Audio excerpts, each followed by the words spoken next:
we're in the middle of chapter 13. And we have finished the story with Amnon and Tamar. Amnon kicked her out, and King David was upset. Avshalom was really mad and hated Amnon because he violated his sister Tamar. So the pasuk says, the Shatayim Yamim, 2 years later, they were shearing Avshalom's sheep in the plain of Chatzor, and Avshalom invited all the king's sons. Avshalom came to the king and said, "Behold, they are shearing for your servant. Let the king and his servants accompany your servant." Meaning he invited the king also. He says, "No, my son, I don't want to overburden you. I have a lot of people with me. I don't want to come." He said, "Okay, fine, Abba, you don't want to come. At least let my brother Amnon come with us." Interesting. David says, "V'lo yilech itanu Amnon, achiv yomer lo melech, lama yilech imach." Why does Amnon have to go with you? Ve'ifrotz bo Avshalom yishlach ito Amnon kol minei melech. He kept annoying him, telling him, "Please, please, please." So he let him take Amnon with him. And what happened? Look what Avshalom does. Ve'itzav Avshalom na'arav lemor re'u na kitov lev Amnon bayayin. He's take note when Amnon is giddy with wine, meaning when he's besatla, when he's feeling good and he's tipsy.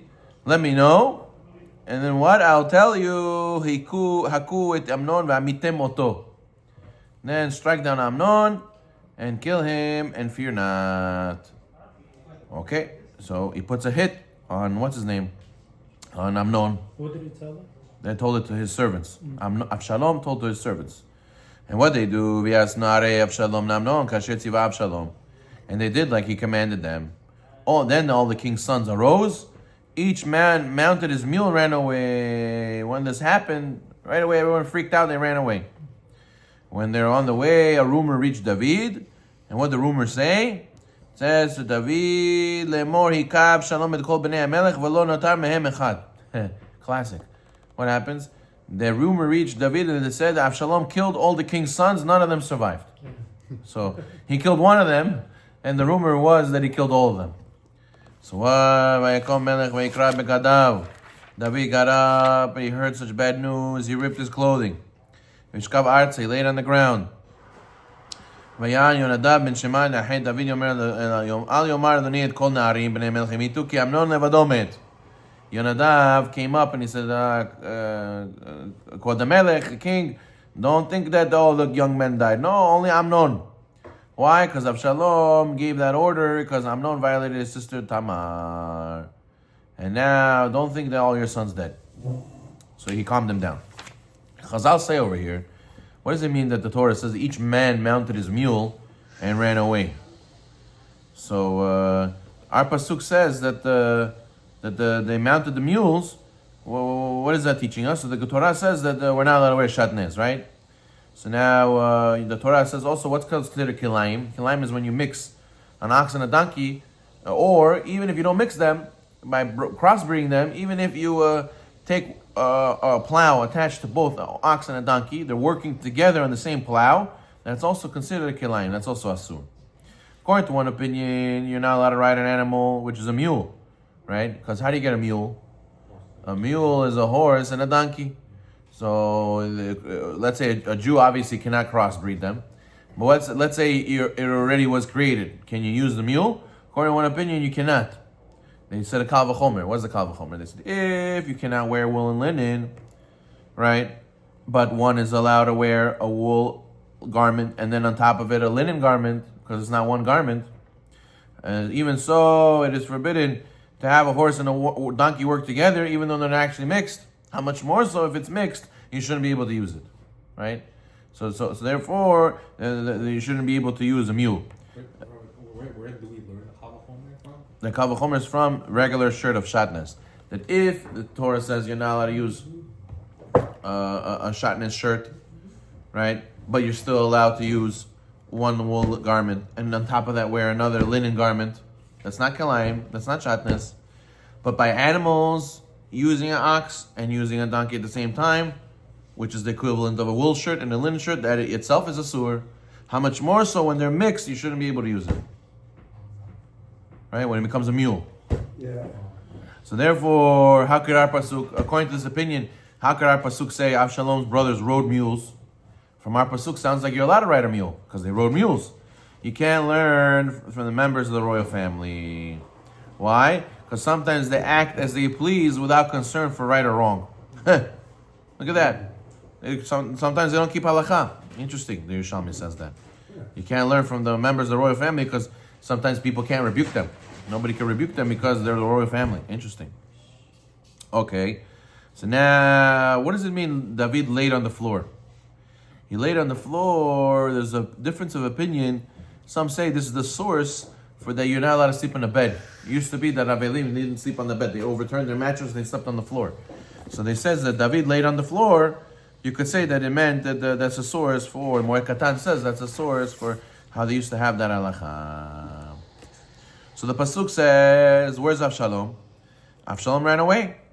Vayivrach Avshalom, he ran away. And the lookout soldier raised his eyes and he saw a large group of people traveling on the road behind him. Yonadav said to the king, behold, the king's sons have arrived. Just as he finished speaking, the king's son came, and they all did a great weeping. Avshalom ran away. He went to Talmai, his son Amihud, king of Geshur, and David mourned for his son Amnon many years. Avshalom ran away. He stayed there for 3 years, and the soul of David pined. V'tachal David HaMelech letzet el Avshalom. He pined. He wished for Avshalom, for he became consoled over Amnon who had died. What does that mean? He wished. He pined. So the Chazal tell us that David HaMelech's soul wanted to leave his body because of his love for Avshalom.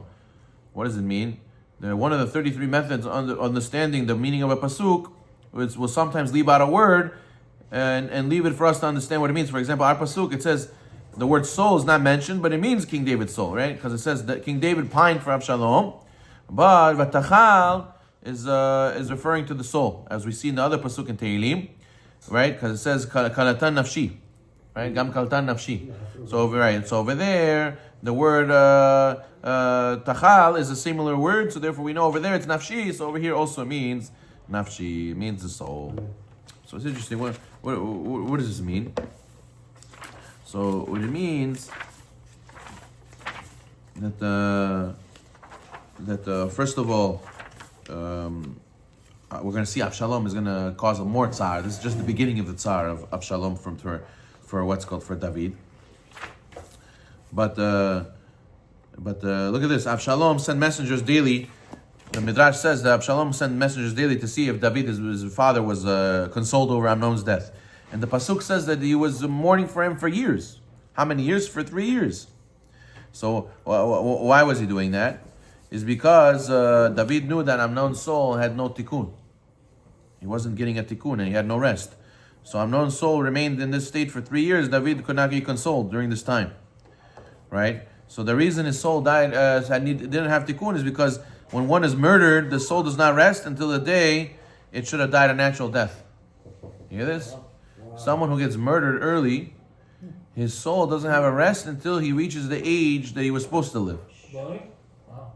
So Amnon's day of death was supposed to come 3 years later. So that's why his soul didn't have any tikkun until then. So therefore, that's why David was mourning for so long. And really the mourning, the laws of mourning is what helps give a tikkun for the neshama. Right? We cry instead of him suffering, the soul. Right? And when we keep the laws of Avelut and hold back from going to a party, and hold back from showering the whole week, and hold back from going to work, and do Kaddish, and all these things, it helps the soul of the person who passed away. They don't have to suffer as much, right? So over here, and also he died, maybe he didn't do teshuvah. He violated Tamar. Right away he gets killed. He didn't even have a chance to do teshuvah. Right? That's why it says do teshuvah every day. You don't know when we're going to have a last chance to do teshuvah. Every day. Every day. So therefore, David, he was also pained by Amnon's death, but he also, his one son died, the other son ran away. And David knew that he wanted to go to speak to him. He wanted to go and have him next to him, but he was scared that it's too much going on, too much drama going on. He can't have Avshalom around, so he let Avshalom stay over there. But what do you see from here? We see the biggest lesson from this chapter is Amnon, jealousy, lust, and honor remove a person from the world, the Gemara says, right? That the ta'ava. Look how ta'ava ruined Amnon's life, right? And nevertheless, each of the above midot has the proper place in Avodat Hashem. For example, it says kina. The first thing that removes you from the world is jealousy. But if you have kavod for a Talmid Chacham, or you're jealous of another person's Avodat Hashem, so you could have a kina for a good thing, right? Kina sofit or bichachma. And then you have honor. Honor for yourself is wrong, but honor for the Rav, honor for the Torah is good. And then ta'ava, where are you supposed to use ta'ava in the service of Hashem? Ta'ava for to get married. Ta'ava, that's where you're supposed to use your ta'ava. So you see, the Baal Shem Tov says this also. He says that everybody has midot. Everyone has different feelings and emotions and attributes. The question: are you going to use them the right way? Not that you have to suppress them. You could use them in the right path. And when you have ta'ava for things you're not supposed to have, that's called a fallen midah. You have to raise it up and you have to put it back in the right place. So therefore, the Baal Shem Tov says, if you see a person says he has a big desire for a woman, it just means that he could use it to do the mitzvah pruvu. And also that means he likes beautiful things. That means he could very much see in the beauty of the Torah. And he very much could understand the chidushei of the Torah. So a person has to know that all these things that a person has, it doesn't mean you're a bad person. You just have to guide it properly, and it'll take you to the right path. Baruch Ne'olam.